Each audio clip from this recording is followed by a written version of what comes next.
Okay, so you want to build a SaaS company. Write some code once, put it on the internet, and watch the subscriptions roll in. That's the plan in your head, and it's not a bad plan. Look at any successful software company from the outside, and it looks like the easiest business in the world. You build the product one time. After that, it costs you almost nothing to sell it to the next customer, and the next, and the next. 100,000 people paying $20 a month for something that costs you $10 a month to run. You watch that math and you think, this must be the closest thing to free money that legally exists. Here's the problem. You are looking at the one number that lies to you the most, the gross margin. The truth is that a SaaS company is not really a software business. It is a cash flow timing bet that happens to be wrapped in code. And the moment you understand that difference, everything about how a SaaS company makes money and how it quietly runs out of it starts to make sense. Let's start with what the business actually is, because there isn't just one kind of SaaS company. There are several, and each one is really a different bet wearing the same login screen. At one end, you have the per seat model, the kind that charges $20 to $50 a month for every human who logs in, the same way a gym charges per member regardless of how often they show up. Above that sits usage-based pricing, companies that charge by the gigabyte processed or the API call made, so your bill only grows when your actual usage grows. Then there's the enterprise tier, the kind that skips self-serve entirely and instead sells a $100,000 annual contract to a single company, closed by a human salesperson over months of meetings. And now there's a newer category climbing on top of all of it, outcome-based pricing, where you don't pay for a seat or a gigabyte at all. You pay $50 for a resolved support ticket or $10 for a qualified sales lead, whether a human or an AI agent did the work. Each of these is a different answer to the same underlying question. Do you get paid for who logged in, how much they used, or what actually got done? That single decision shapes almost every other number in the business. Now, here's where the naive mental model starts to break down. You think the expensive part is writing the code. It isn't, or at least it isn't anymore. The expensive part is the 12 months you have to survive before a single customer has paid you back what it cost to acquire them. Say it costs $1,200 in sales and marketing spend to land one customer, and that customer pays you $100 a month. You are cash flow negative on that exact customer for a full year before you've recovered what you spent to get them. This is called the CAC payback period, and it is the quiet engine hiding behind almost every SaaS company's bank balance. And here's the part that catches founders completely off guard. Growing faster doesn't fix this. It makes it worse. Every new customer you acquire this month is a fresh hole in your cash reserves that won't close for another 12 months. Double your growth rate overnight, and you haven't doubled your profit. You've doubled the size of the hole. This is the exact reason well-funded, fast-growing SaaS startups can burn through cash at their fastest customer acquisition phase, the moment that looks from the outside like their biggest win. Then there's the cost of actually running the thing. And this is where the story has changed the most in the last few years. For about 15 years, the baseline assumption in software was an 80 to 85% gross margin, meaning after paying for servers and basic infrastructure, 80 plus cents of every dollar was left over to cover salaries, marketing, and profit. That number is quietly compressing. As companies embed AI models directly into their products, every time a user clicks, generate, or triggers an automated task, the company pays an API inference cost behind the scenes, tokens, vector database reads, raw compute. That inference bill now eats 4 to 9% of revenue as a direct cost of running the product, on top of everything else. Gross margins across the industry are sliding from that old 80+% down towards 60 to 70%. It's a quiet tax that shows up on every single transaction, whether the founder budgeted for it or not. Now we get to the part of this business that actually explains everything else, the subscription itself. Picture two customers. One logs in every single day, uses every feature, and constantly emails support with questions. The other signed up 8 months ago, forgot their password within a week, and hasn't opened the app since, while the invoice keeps clearing every month like clockwork. Which of those two customers is more valuable to the company? It's the second one. And this is the single most important idea in the entire SaaS business. The active daily user costs the company real money. Every request they make hits a server. Every support ticket they file needs a human to answer it. Every feature they push to its limits adds load to the infrastructure. The customer who forgot their password cost the company almost nothing. No support tickets, no server load, no complaints. Their payment still arrives every month, and nearly all of it flows straight to the bottom line. This is why churn, the percentage of customers who cancel, is treated as such a sacred number in this industry. It isn't really about losing users. It's about losing the cleanest, cheapest revenue a company can have. There's a name for what happens when a company manages to flip this dynamic entirely in its favor. And inside the industry, it's treated as something close to the Holy Grail. It's called negative churn. Here's how it works. Say a company loses 5% of its total recurring revenue every month to customers canceling. That sounds bad on its own. But if the customers who stick around are simultaneously adding more seats, upgrading their plan, or buying new features, and that expansion adds up to 8% of revenue, the company is still growing by 3% a month without signing a single new customer. The technical name for this is net revenue retention.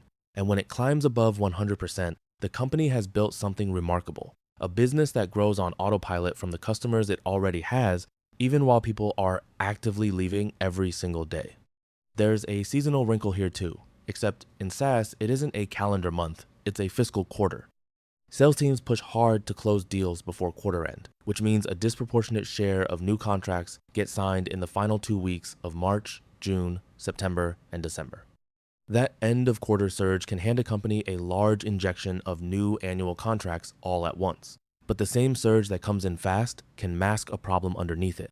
A company can hit its revenue number for the quarter through a handful of large, discounted, panic-closed deals. While the underlying number that actually matters, how many of last year's customers renewed at full price, quietly deteriorates. Experienced operators don't just watch total revenue, they watch the renewal rate underneath it, because the renewal rate is the one number that can't be papered over by a strong close to the quarter. Here's where the psychology becomes just as important as the math. Why do companies keep paying for software they barely use? Part of it is the same sunk cost feeling behind any subscription. Canceling means admitting the tool didn't work out the way you hoped.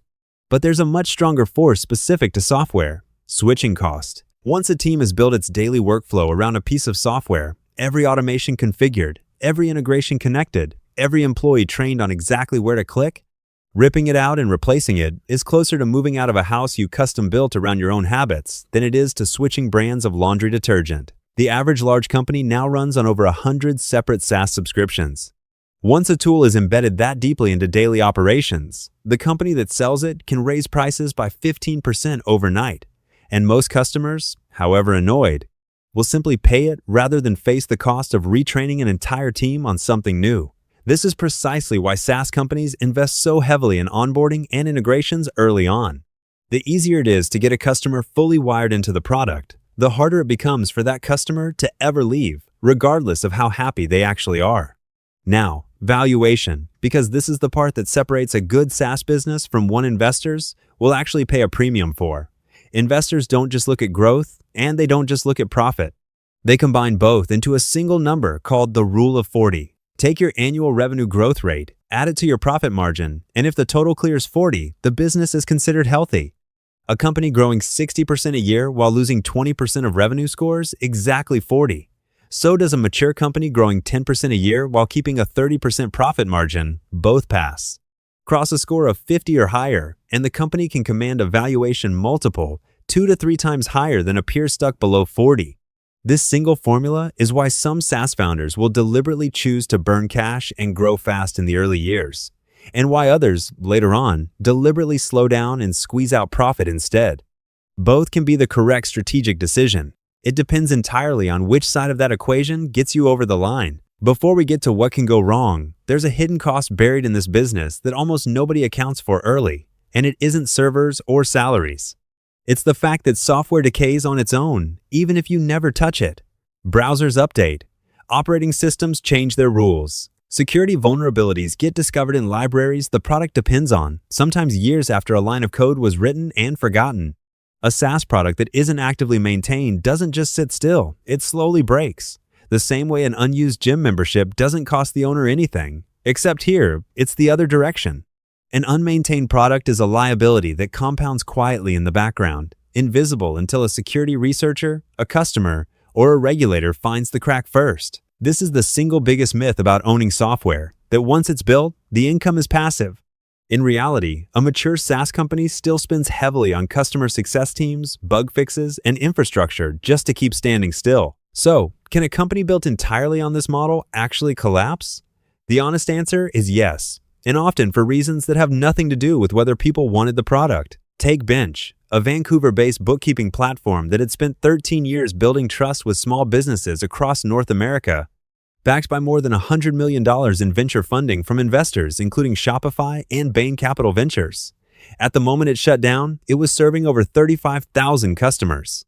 On the morning of the 27th of December 2024, those customers received an email telling them the platform would be gone, effective immediately. The company told customers to file a 6-month tax extension with the IRS while they scrambled to find a new bookkeeping partner and gave them only until March to pull their own financial data out of the system before losing access entirely.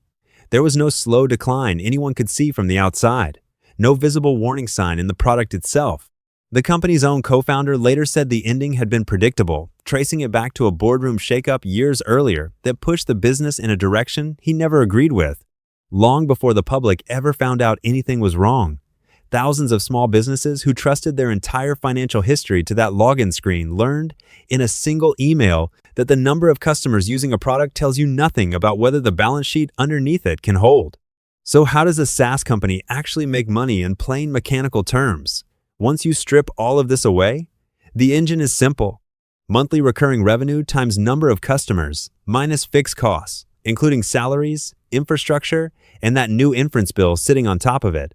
If a company has $30,000 a month in fixed costs and charges an average of $89 a month per customer, it needs roughly 340 paying customers just to break even. Below that number, the company loses money every single month. Above it, because remember, the marginal cost of an inactive customer is close to zero. Nearly every additional customer is close to pure profit. That's the good news. Here's the volatility that comes right after it. New SaaS companies don't reach that break-even customer count on day one. It can take 12 to 18 months of steady acquisition before the business crosses into profitability, and every one of those months burns through the cash reserves set aside before launch.